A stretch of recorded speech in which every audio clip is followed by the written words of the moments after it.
Hello guys, good morning and welcome to my show.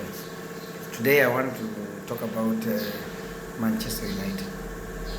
Manchester United is one of the biggest clubs in English football and perhaps in Europe.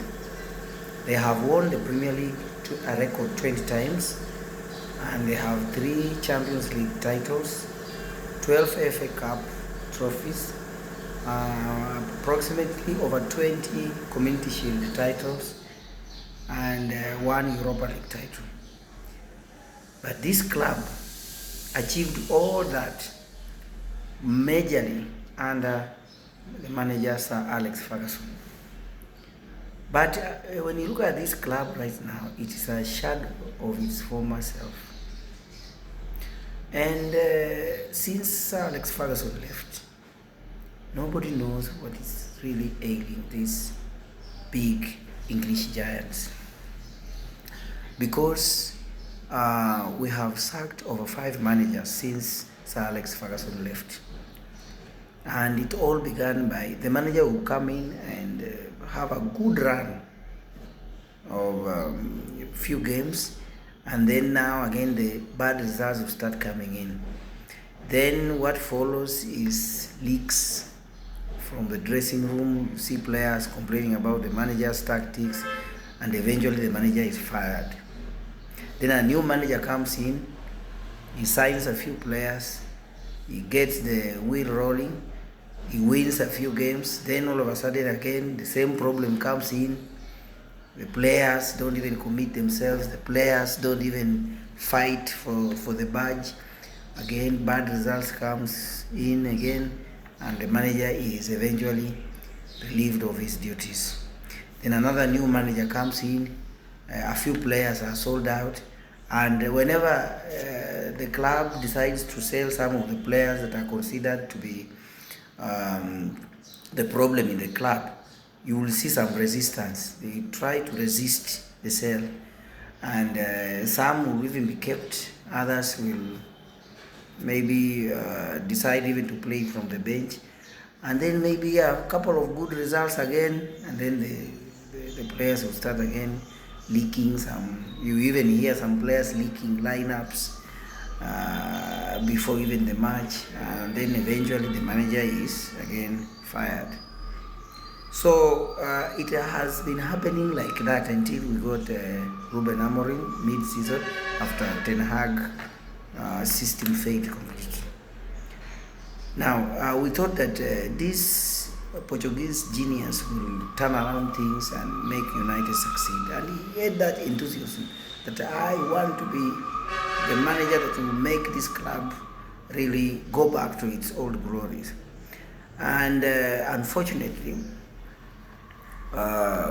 he became the worst Man United manager in history with the lowest win rate. For the first time in over 2 decades, Man United finished 15th in the Premier League last season. But again, the excuse was that although he came mid-season, so he could not put his house in order, and blah blah blah blah. He went to the Europa League final, he pushed Man United to the Europa League final, where again Man United, having a good history of winning finals, ended up losing to a crap Tottenham Hotspur. Now, he was given enough time. He went to the pre-season with these players. The management of Man United signed a few players for him. He went into the pre-season. There was a very good pre-season for Man United. But again, we have had the worst start of the season again. Losing to Arsenal 1-0. Even though we played well, we went to Fulham, we started the game very well, and again eventually collapsed. And to do the game, we were even lucky to draw the game. We almost lost the game. And now we went to City. Okay, we won against Burnley. You're also in a scrappy way. Now on Sunday, Manchester derby, in which players were just walking around, they were not tracking back They were not making effort, making good decisions in the final third. And we ended up losing again 3-0 to a very, very poor City side. Now the question is, will this manager survive? And number two, if we fire this manager, will we solve the problem? Is the problem the manager alone?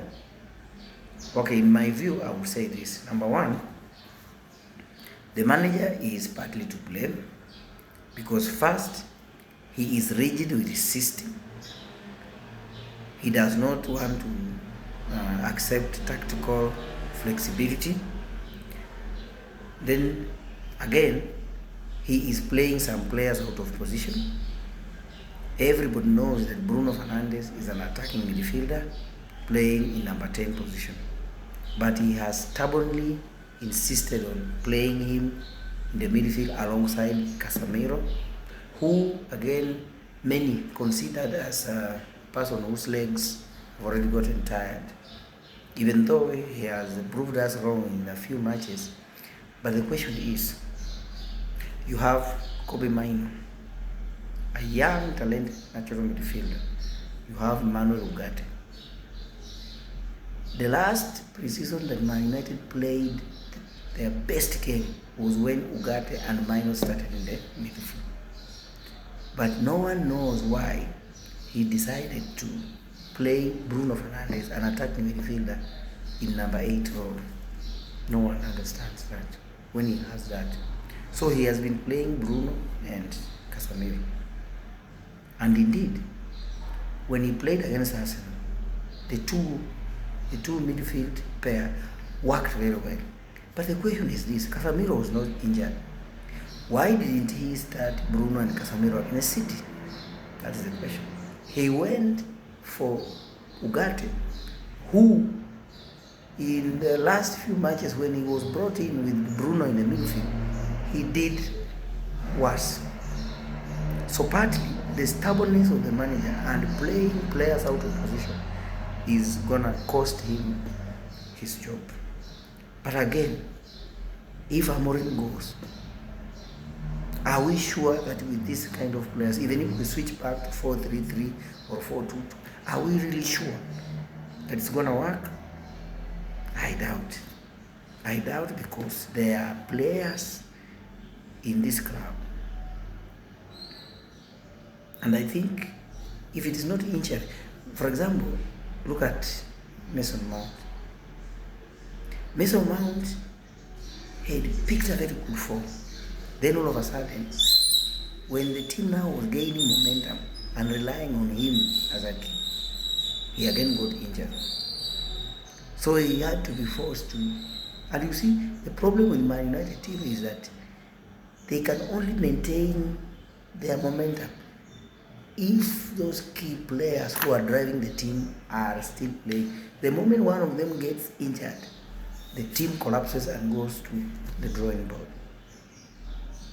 So I do not know what exactly is going to happen when and if Ruben Amorim leaves. But in my view, I've never been a manager before. Of course, I've been a player. I've played for my high school team before, but what I want to say is this: the best opportunity that Man United had was to sell this club to those Qatari people. Those are the only people who have saved this club. But when the Glazers decided to sell a stake of their share to Sir Jim Ratcliffe, that was a confirmation that the problem will continue. Man United needs to do what Chelsea did, what Nottingham Forest did. You decide and sell the whole squad and bring in new players, new coaching staff, everything new. Then you start rebuilding from there. You cannot be rebuilding a house with weak foundation in some other parts and thinking that this house will be stabilized. No way. You cannot be getting rid or correcting a burning sack of charcoal by bringing in more new charcoal when the other part of the sack is having glowing chalk. That's it for now.